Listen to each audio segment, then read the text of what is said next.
Now, action. Hi everyone, welcome to another episode of Jay's Kids News Network.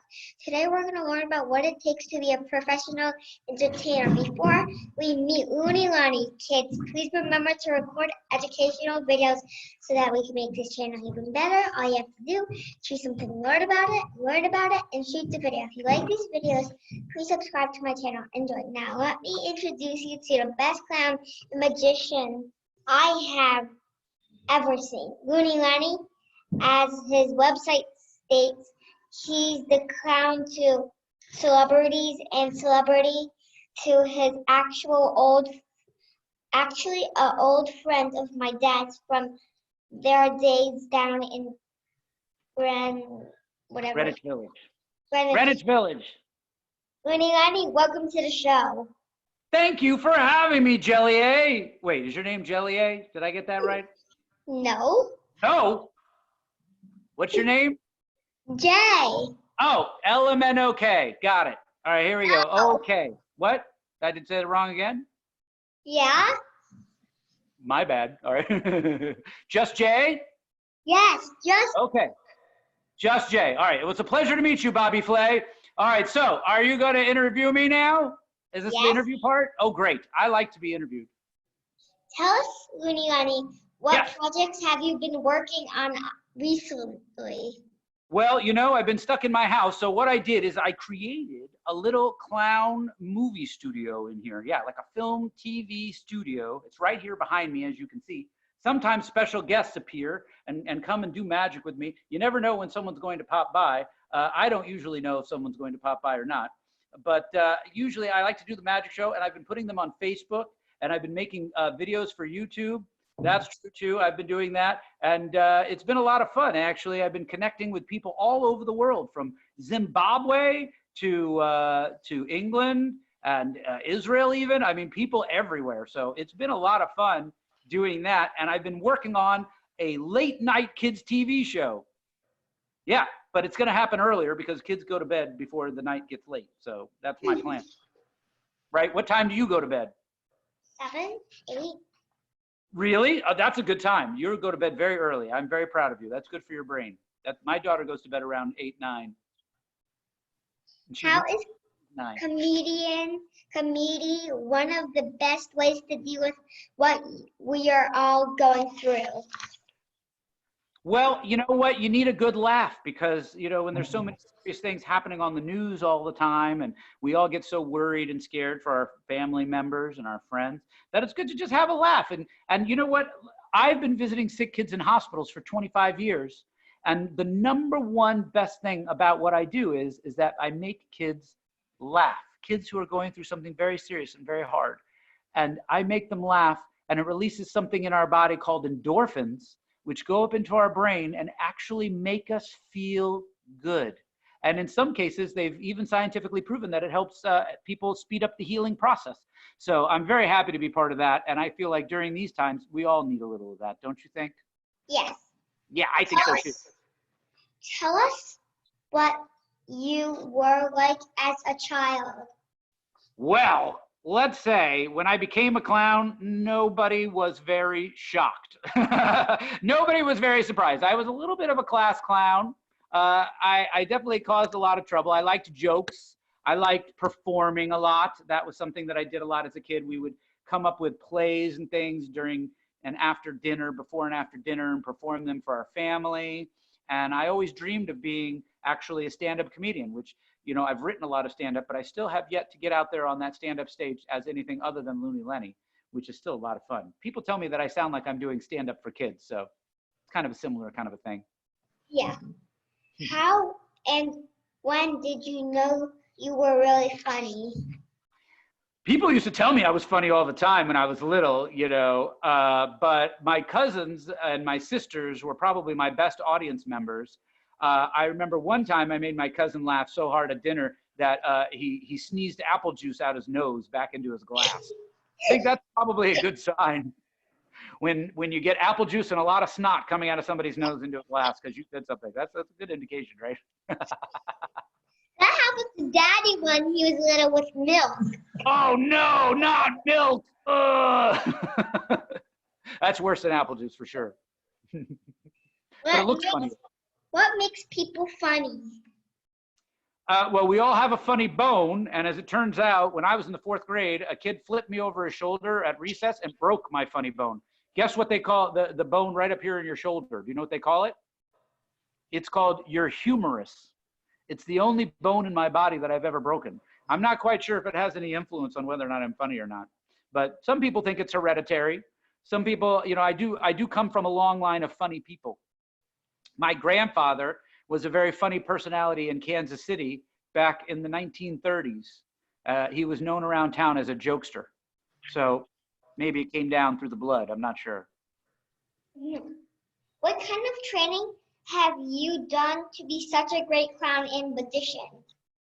Well, I have to tell you, I actually went to college to study acting, directing, and playwriting at NYU, Tisch School of the Arts, which is downtown in Manhattan, in Greenwich Village, where I met your father.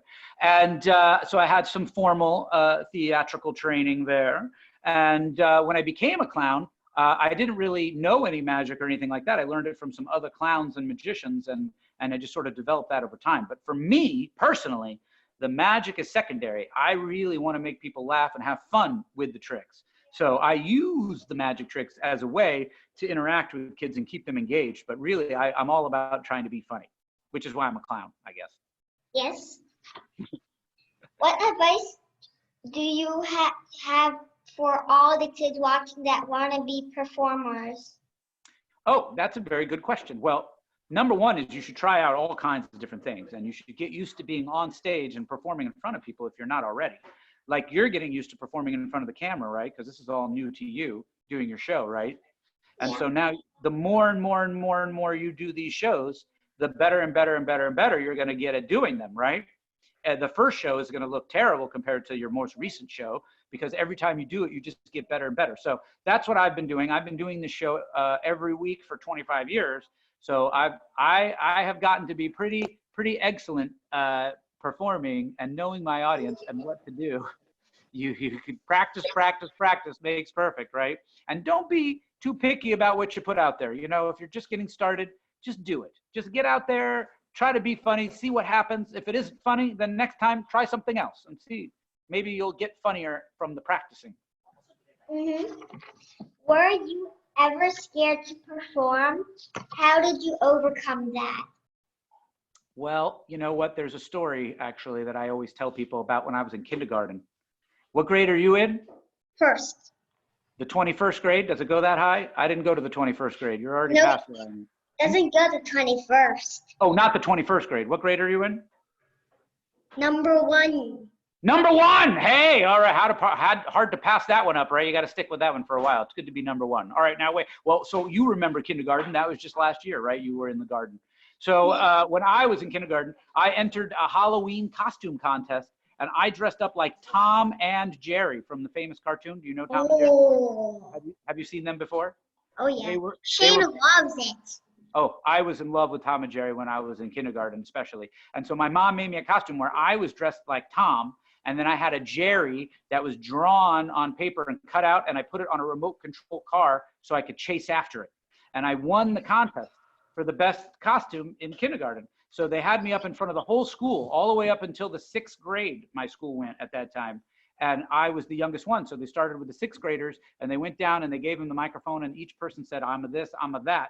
I was such a big Tom and Jerry fan. In my head, I was saying, you know, Tom never spoke in the history of the cartoon back in those days. He only ever said one thing. And it was when he was talking to a French girl cat, he said, I am what you call a pussycat.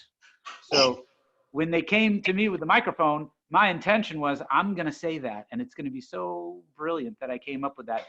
And they got to me and they put the microphone in my face. And I said, I'm a cat. And it like ricocheted around in reverberations in the gym. And everybody laughed at me. And I was so embarrassed. And I said, you know what? Next time I'm on a stage or someone puts a microphone in my face, I'm not going to mess up. I'm going to get it right. So from then on, I took it a lot more seriously. So that was sort of my crowning moment, I guess, or clowning moment, clowning, something like that. What do you think about when you are performing? While I'm performing? Stage in front of people. Oh God. Wait, you glitched out a second there. What do I think about when I'm performing where? On stage in front of people.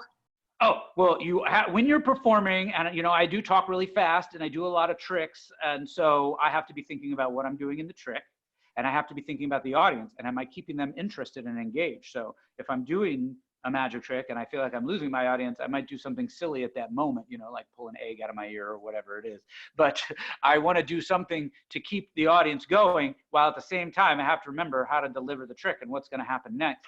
And occasionally I get a little bit, confused about what I'm doing, and I'll do the wrong part of the trick, or I'll say the wrong thing or whatever. But it doesn't really matter because I'm a clown, so I can mess up a little bit and it kind of works with it, Yeah.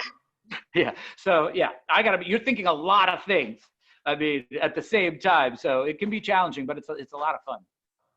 I recommend. Magic is fun. Never too early to learn how to make magic tricks too. Who were your inspirations as a child? Gosh, I had so many. I loved Tom and Jerry and Bugs Bunny and all of those silly characters that were on TV for sure. One of my biggest influences was probably an actor named Robin Williams. I don't know if you know who he is, but I bet you have seen him in a movie or two. He's done a lot of movies, even kids' movies and things like that. But at the time, he was doing a TV show called Mork and Mindy. And it was about a space alien who came down to Boulder, Colorado, and tried to fit in to the American lifestyle. So I thought he was hilarious. And I used to imitate him all the time when I was a kid. And my dad used to tell me if I didn't stop imitating him, I was going to have to go sit in the car.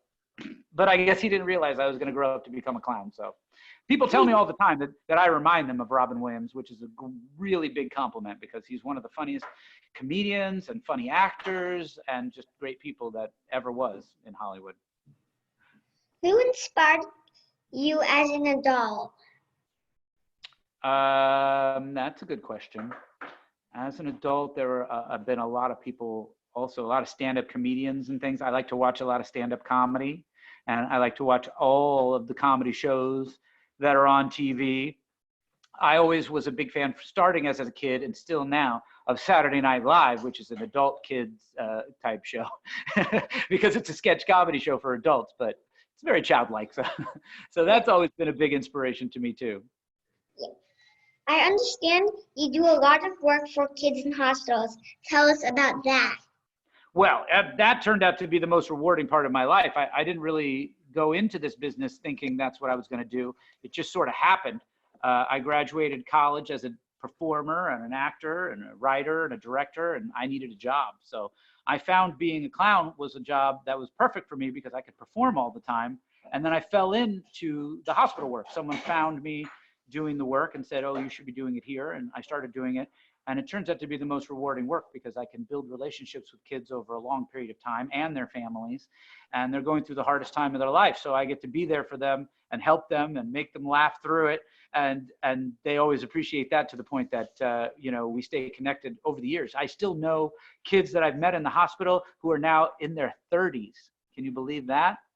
They're so grown up and they're healthy and they've made it through their journey, and we stay in touch and we talk to each other on Facebook, or sometimes there's special events the hospital does where we can all get together, which is nice too. Someday my wife says I should have a big party where all the kids I've ever met in the hospital and a birthday party should all come, and we should all get together and see each other again after all these years. Isn't that a great idea? Yeah. Yeah, that would be super fun. I would love that. So How does it feel to make so many people happy? Oh, it feels so good. Whenever I am making people laugh, and remember I said it releases endorphins and makes you feel good in your brain, right? And it makes you even heal a little bit or something like that. But for me, when I make other people laugh, it like fuels me up. It gives me energy and it charges me up, and it makes me feel so good inside that I made everybody laugh. I just want to do it again and again and again and again. So obviously I'm a little addicted to the laughter, I guess. But it's a great relationship because I love making people laugh and people need someone to make them laugh. So we're doing a pretty good job with each other, I think, so far. What types of music do you like? Oh, I love all kinds of music, but in my house over here, our number one favorite band is the Beatles. We all listen to the Beatles over here, and my kids love the Beatles. I have a 9-year-old, I have an 18-year-old, and my wife, we bonded on the fact that we loved the Beatles. And I listen to a lot of rock music. I like to listen to all new music. I was a kid of the 70s and the 80s, so I love all that music. I went to college in the 90s, so I like all that music. And when I was a kid, you may draw a line here, I liked a band called Kiss. And this band was one of the only bands ever in history who put makeup on to perform on stage. Can you see where maybe I was inspired by them? Yep. I think so too. One guy had a really long tongue. Ah. That. I can touch my nose with my tongue too. Look. Whoa. Pretty good, huh? Yeah. I can't even do that. This is all I can do. Years of being a Kiss fan pays out in the end. What makes you laugh? My kids make me laugh. My wife makes me laugh, even though she says she's not funny. She's probably the funniest one over here. But like I said, I also listen to a lot of stand-up comedy. And if that's not funny, I can always put on the news and maybe the president will be on. That always makes me laugh. Yeah. Can you tell us? What? Can you tell all of the kids and parents how to reach you if they are interested in working with you? Oh, well, that's a great idea. Well, you can find me on Facebook under Looney Lenny's Clownorific. That's my page on Facebook. I'm also on Instagram as Looney Lenny the Clown. I'm on Twitter as Looney Lenny. And you can just go to my website as well, which is clownorific.com. CLOWNORIFIC.com.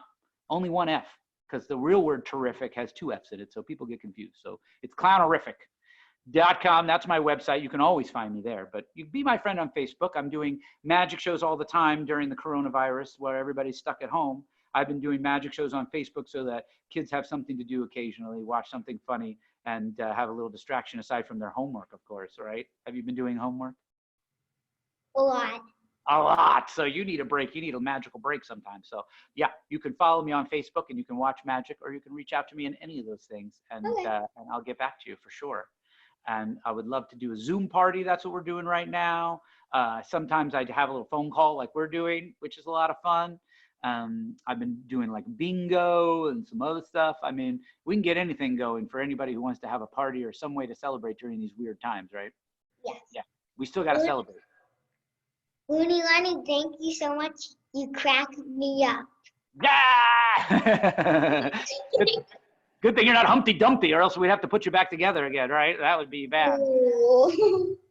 Well, thank you for interviewing me. That was a great interview. You had a lot of questions. You are on your way to becoming like a real life reporter, I think.